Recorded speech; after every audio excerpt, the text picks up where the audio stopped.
Hey guys, welcome back to Brian's Mysteries and Adventures on Trail, and today we are going to be discussing one of the most highly requested cases, even though it's been covered on many channels, and I know Mr. Politis put a lot of work into this case, and I think he even concluded it in one of his movies, which is just amazing.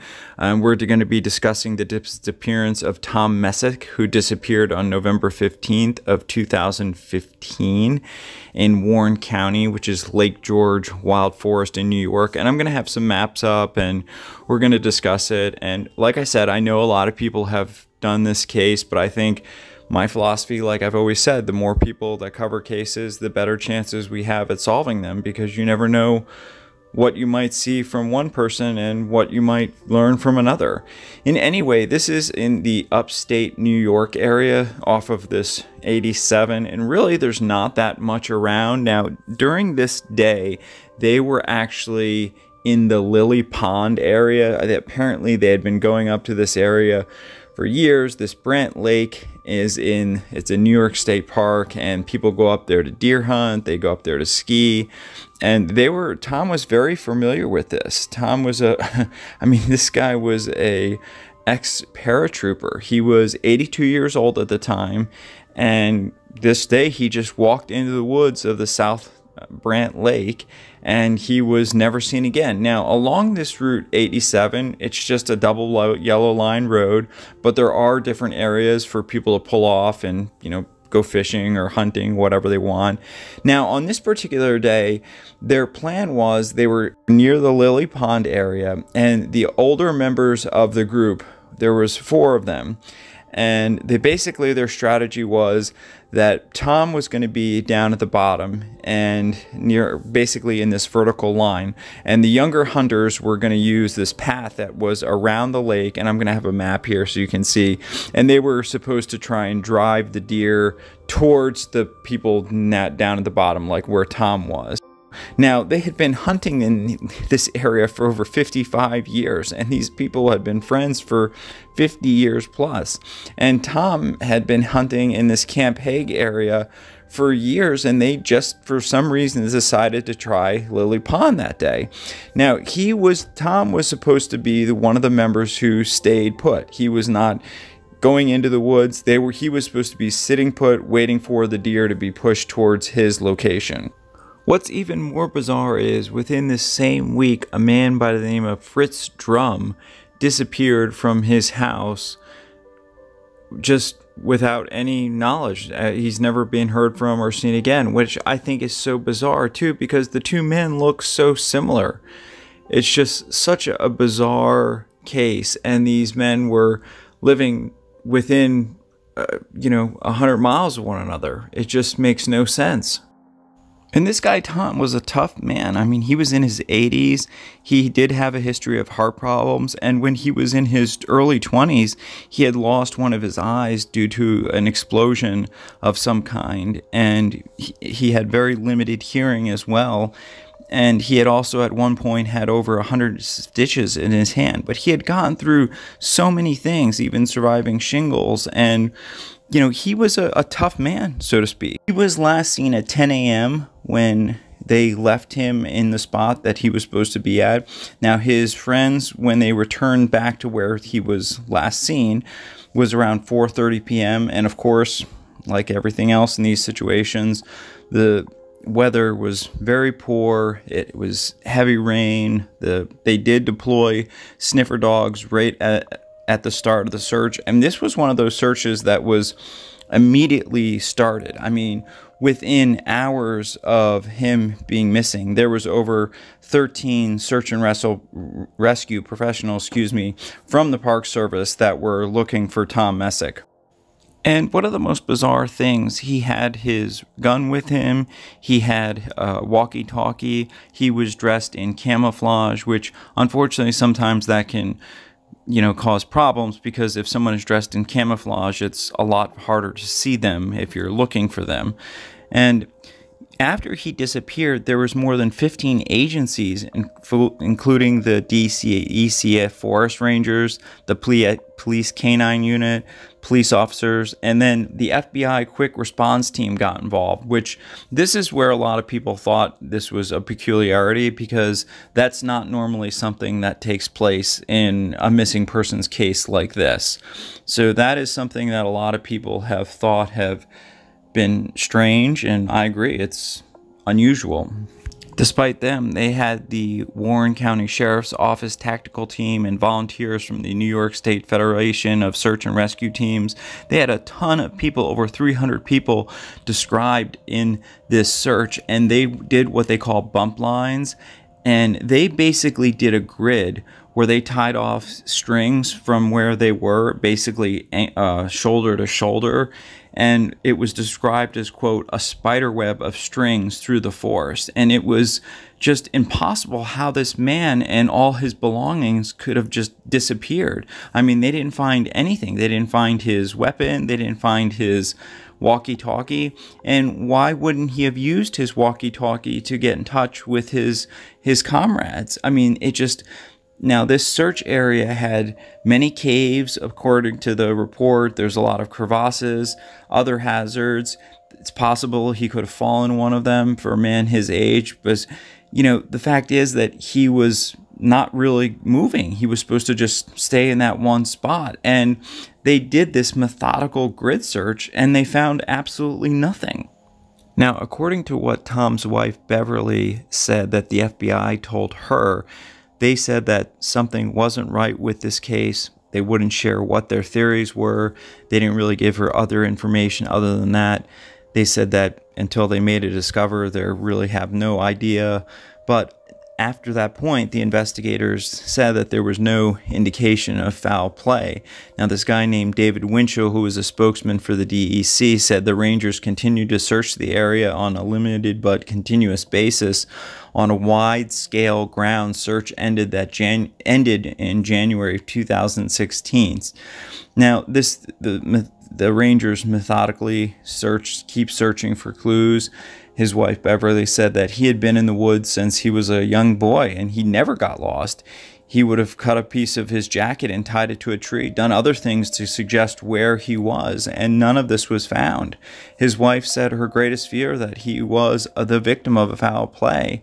Honestly, looking at the case and looking at the evidence, it's possible that maybe something happened. He was on the side of the road, somebody came by and he wasn't feeling well. Maybe they offered him a ride and he left the area, because it just doesn't make sense for this man who had known this area, who had grown up in this area, who had all this background and training, and despite his age, he was in good physical condition and knew the area. And his friends and family says it just makes no sense for him to just up and vanish.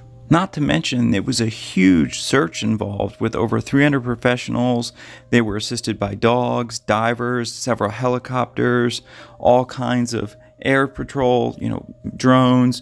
More than 4 square miles were searched, with a larger area using different aids from helicopters and the state police aviation unit, and they found absolutely nothing. No sign of him, not his rifle or his walkie-talkie. It's just a very, very bizarre case, and I know that Mr. Politis put a lot of work into this case, and he put it into his movie, and I think that he did a great job covering it. He was able to interview a lot of the family members, and I just can't imagine what they're going through. And I'm just hoping that with the combined effort of keeping the story in the media, that something will come about, because in my personal opinion, I just don't believe that people just disappear off the face of the earth. It's possible that something happened. Maybe he collapsed. Maybe he had a heart attack and he was covered up by the debris, and because he was wearing camouflage, it's been harder to find him. I mean, who knows? My guess is that maybe somebody else was involved. Something happened where he was picked up and something bad happened to him, but you don't know, and it's impossible to say because there's no clues at all. The group that he was out hunting with, they stayed late. They were firing their rifles, honking their horns, anything they could do to attract Tom's attention. And then eventually the other men went and located the authorities. But, you know, Tom was an experienced hunter, so he knew that if he had been in trouble, to fire 3 shots into the air, and none of this was done. And I think the most puzzling thing about it was this group was all very close to one another, and this wasn't a big area that they had gone away from one another. And it's just one of those things where, how does this man who was there one minute just completely gone the next, with absolutely no clues to where he could have gone? And why didn't he make any sound? What didn't he, I mean, there's just so many unknowns in this case, and I think that is what has, you know, captured the imagination of so many people, because it just doesn't make sense. I mean, there's not that much around. Yes, there's this one road 87 that's close by, so it's possible he could have gotten picked up. For me, what makes it so curious is a lot of the cases that I cover on my channel, people are out hiking, they're on the move. They're out in the woods, they have a destination. Tom was just standing in one position. He wasn't moving. He wasn't going anywhere. He was just waiting for the other hunters to supposedly drive the deer down towards his location. But his duty at that day was just to stay in that one position. So he wasn't on the move. So how is it that he just vanished off the face of the earth? Just hope that more people continue to cover this case, and I, you know, thank Mr. Politis for including it in his movie. He obviously has a lot more resources and capabilities to do these kind of cases, and I think as long as people keep covering these cases and keeping them circulated, we'll eventually find answers. And Mr. Politis did a great job interviewing the family members, and if you want to get more information, I would definitely check out the video that he did on this case, because he really put a lot of work into it, and you know, he was able to interview the family members. And I just hope that with more people looking at these cases, the more chances we have of solving them, because I personally, like I said, I just don't believe that people just vanish off the face of the earth. I think that unfortunately other people are involved, or yes, sometimes it can just be a tragic accident, but usually after time there's evidence of that. And in this particular case, we still have no idea what happened to Tom Messick. And if something happened to him where he was, why wasn't his walkie-talkie or his weapon found? It just makes no sense. And that personally leads me to believe that foul play definitely could have been involved. Yes, animal attack is always a consideration, but according to the people that were on the scene, there was no evidence of even any deer footprints or any other type of animal tracks. So the whole thing just makes no sense. And my thoughts and prayers go out to Tom and his family, all the investigators, everybody who's worked so hard in this case. And I hope one day that there'll be some answers in this case. I want to dedicate this video to Tom Messick, all his friends and family, everybody who's worked so hard to try and figure out what happened to him, and that are still working so hard to try and find him and bring him back to his family so that they can get that closure.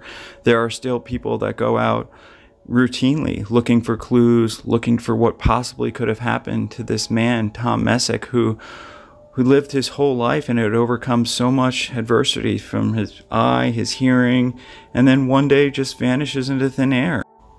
And this other man, Fritz Drum, who went missing within the similar time frame. It just, these two elderly men just vanished from the face of the earth. It just, I don't know, it's just one of the most puzzling cases I've ever looked at. I want to thank you all for watching, as always, and please be respectful in the comments if you choose to leave them. Special thank you to co.ag for providing the background music, and I will see everyone in the next one. Take care. Hey everyone, thanks for sticking with me to the end, and I just wanted to say a special thank you for all the people that sent me wishes and donations for after I broke my foot, and I really appreciate it. And I'm sorry that I'm not able to send messages back through PayPal, but all your wishes and your thoughts. They mean the world to me, and I'm so sorry that my upload schedule has been delayed, but it's just a lot harder for me to move around, and I appreciate you all being patient and sticking with me. And if you guys have any suggestions or comments, I'm always all ears. And if you have any information regarding Tom's case, you can dial this number, 518-897-1300, and of course I'll have that information in the description as well. Thank you all for watching, and again, thank you all for all your wonderful support, and I will see everybody in the next one. Take care.